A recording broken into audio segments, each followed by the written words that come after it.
3 2 1 اكشن. السلام عليكم ورحمة الله وبركاته. ازيكم عاملين ايه؟ يا رب تكونوا بخير دايما وفي احسن حال.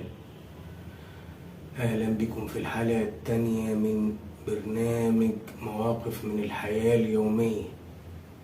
اتحفنا بالجديد بقى يا سيزر النهارده. كنت ماشي في الشارع ومركز وعمال افكر، لقيت واحد عدى جنبي بيكلم واحد صاحبه وبيقول له: يا ابني ازاي انت عايز تخطبها وانت عارف ايه بقى؟ عارف ايه بالظبط؟ ربنا يستر. ثواني يا خليفة. بيقول له عايز تخطبها وانت عارف ايه بقى؟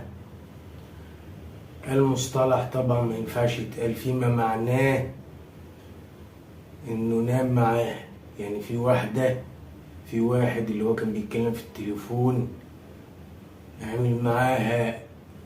نام معاه، عامل علاقة، فصاحبه التاني عايز يخطبها. طب عايز تخطبها ازاي يا ابني؟ دي عملت حاجة كخ مع واحد. ازاي انت عايز تخطبها يعني؟ فهمني. انا استغربت. كل يوم في جديد. معلش انا اتأخرت عليكم لان النور كان قاطع وشوية والنت قطع. ما هو الكهرباء بتقطع في وقت والنت بيقطع في وقت تاني. انا الكلمة استغربتها. ماشي، عارفين ان في علاقات محرمة وكده لأسباب كتير هنتكلم فيها ونتداولها بعد كده، بس ازاي واحد عايز يخطب واحدة كان صاحبه قايل له انا نمت معاها؟ اكيد في الحرام، يعني هو سرير وما اتسرقش. فقال لها انت عندك سرير؟ فقالت له اه عندي. فراح نام عشان هي عندها سرير. حلو يا سيزر حلو. انت بتضحك عليه يا خليل؟ اه والله في ناس ممكن تقول لك كده، يقول لك اصل ما عندهوش سرير واتسرق. في لصوص موبيليا واساس بيطلعوا يسرقوا العفش. انا هربط العفش بجنازير عندي.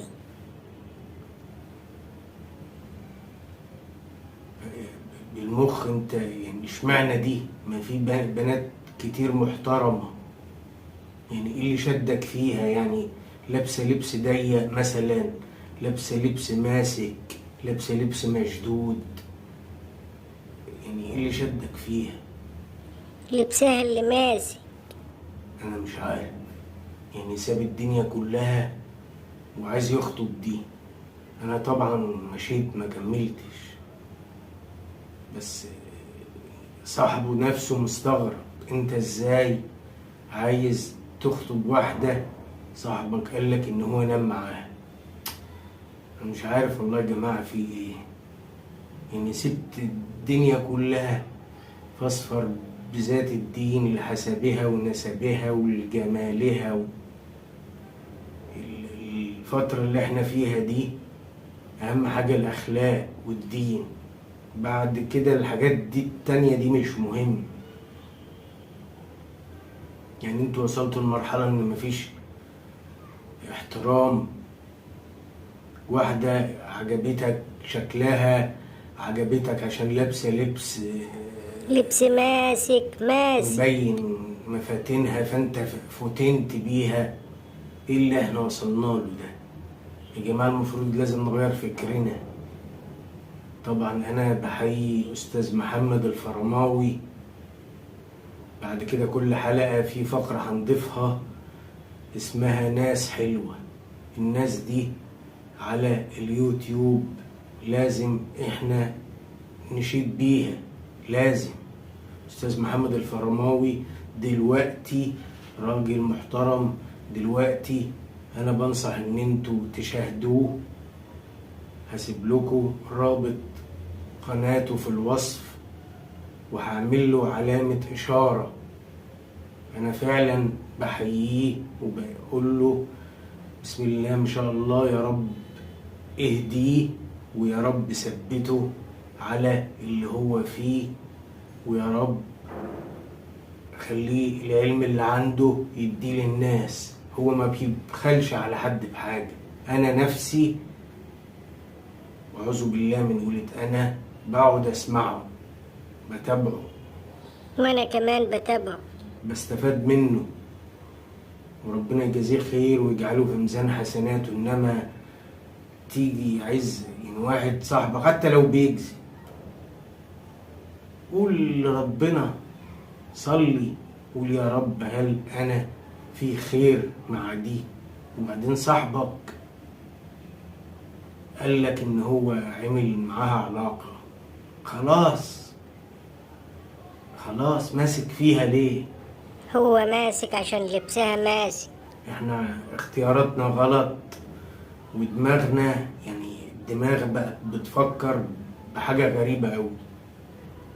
أنا شايف إن هو دلوقتي اللي احنا فيه حاجتين اللي ماشي، الجنس والفلوس، هما وجهتين لعملة واحدة. ده اللي ماشي دلوقتي، عشان يجيب الفلوس بيعمل الجنس، وعشان معاه فلوس بيعمل الجنس. هما وجهتين لعملة واحدة، ودينا مع بعض. هحاول بقدر الإمكان نبقى مع بعض على طول وباستمرار.